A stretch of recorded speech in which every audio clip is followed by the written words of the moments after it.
اتكلمنا عن يوسف اوباما منذ قليل وقلنا ان هو خلاص يقترب من الرحيل عن نادي الزمالك. بالفعل اوباما رحل رسميا عن نادي الزمالك.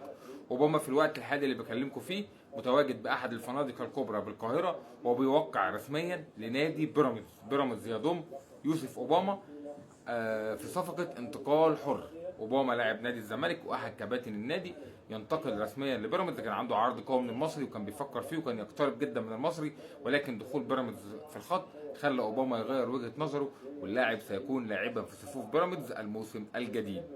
اوباما زي ما قلت لكم من اللعيبه المحيره ومن اللعيبه الغريبه. اوباما لعب 297 مباراه مع الانديه المختلفه.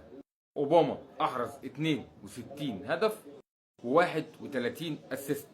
عنده في تاريخه 93 مساهمه. زي ما اقول لكم لعيب محير، لعيب ما تعرفش ايه ظروفه، ولكن بنشكر يوسف اوباما على الفتره اللي قضاها مع نادي الزمالك. بنشكر يوسف اوباما على كونفدراليه 2019، على موسم 2019 عمل موسم اكثر من رائع، على الموسم ده الاهداف اللي جابها، على مشاركته في الكونفدراليه مع الزمالك هذا الموسم.